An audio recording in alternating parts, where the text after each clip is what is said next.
అరకు వెళ్తుంటే నా దగ్గర దారిలో కొంతమంది బిందెలు పెట్టేశారు, ఆపేశారు. కొంత పెద్ద మహిళలు, గిరిజన మహిళలు ఆపేస్తే వాళ్ళు వచ్చారు. బాబు నువ్వు ఆగన్నారు. ఏమ్మా ఇక్కడ ఆపారంటే ఏం లేదు, నువ్వు చూద్దు, నువ్వు ఒకసారి మా బాధలు చూస్తావని అంటే సరే నన్ను లోపల తీసుకెళ్లారు. 7 కిలోమీటర్ల లోపల తీసుకెళ్లారు. ఆవిడ ఒకటే మాట ఉంది, మీ అమ్మ చిన్నప్పుడు నీళ్లు పట్టుకునేది నువ్వు చెప్పా కదా ఇది ఇంటర్వ్యూలో, మా బాధలు అర్థం చేసుకుంటా నేను లోపలికి తీసుకెళ్తున్నా, రాయ నాతో పాటు రా అని. పాపం 70 ఏళ్ళు ఆవిడ. నేనే జారిపోతా ఉంటే బిందులు పట్టుకుని అంతమంది నడుస్తూ ఉంటే అడుగుతా ఉన్నా, ఏమ్మా మీరు పడిపోరా అంటే ఆమె నవ్వుతా, ఎందుకు పడవయ్యా, మళ్ళీ లేచి మళ్ళీ మా వేరే బతుకులు ఏమున్నాయి ఇవే కదా. అందరు చెప్తారు నాకు తెలుసు నువ్వు వస్తావని. మా పిల్లలు ఏమంటారు, నీ పెద్ద కొడుకు పవన్ కళ్యాణ్ వస్తున్నాడు, వాడు చెప్పుకునే సమస్యలు తీరుకోండి.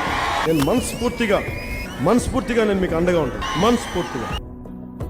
ఇప్పుడు కూడా రాలేదు, ఇది కూడా మానబాబుడు కాబట్టి వచ్చినాడు. నిజంగా నేనేమన్నా చేస్తాడంటారమ్మా? చేస్తారు, ఇతను చేస్తారు, నాకు నమ్మకం ఉన్నది. చేస్తారు, ఇతను చేస్తారని నాకు నమ్మకం ఉంది. కొణిదెల పవన్ కళ్యాణ్ అనే నేను, నా కోరిక ఏంటంటే నేను మారుమూల అరకులో ఇంకా డోలీలు కట్టుకుని గర్భిణీ స్త్రీలను తీసుకొస్తారు, అది పోవాలి.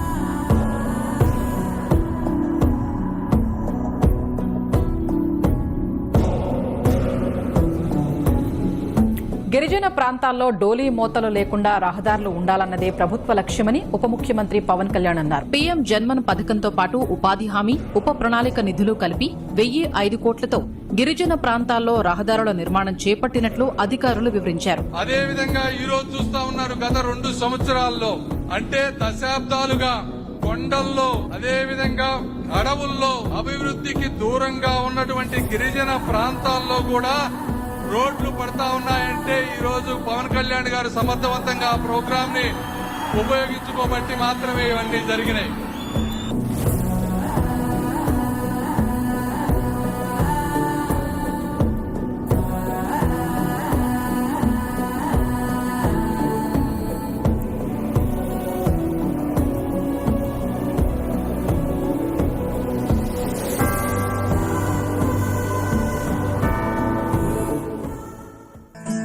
స్వాతంత్రం వచ్చాక తొలిసారి గిరిజన గ్రామాల్లో విద్యుత్ వెలుగులు విరజిమ్ముతున్నాయి. అదో మారుమూల గిరిజన గుడి, చుట్టూ దట్టమైన అడవులు, ఎత్తైన కొండలు, అక్కడికి ఇతర ప్రాంతాల నుంచి మనుషులు చేరుకోవడమే కష్టం. అలాంటిది ఇప్పుడు విద్యుత్ వెలుగులు ప్రసరిస్తున్నారు. డిప్యూటీ సీఎం పవన్ కళ్యాణ్ హామీ ఇచ్చినట్లుగానే ఆ గిరిజన గూడెం కరెంటు కాంతులతో వెలిగిపోతుంది.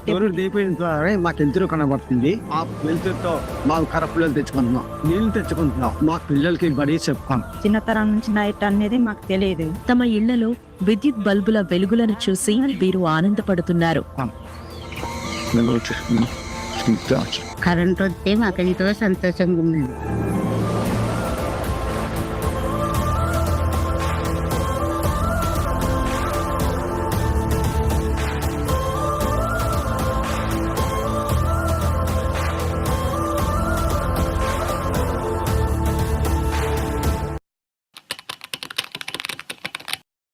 ప్రకృతిని పాడు చేయకుండా, ప్రకృతిని ధ్వంసం చేయకుండా ఇది మీరు గొప్ప టూరిస్ట్ కేంద్రంగా పెట్టండి. కాశ్మీర్లా తయారవుద్ది. ఇక్కడ కాశ్మీర్కి ఉత్తర భారతానికి వెళ్ళక్కర్లా, మన ఉత్తర భారతానికి పారిపోకర్లేదు ఎక్కడో కాశ్మీర్ చూడటానికి.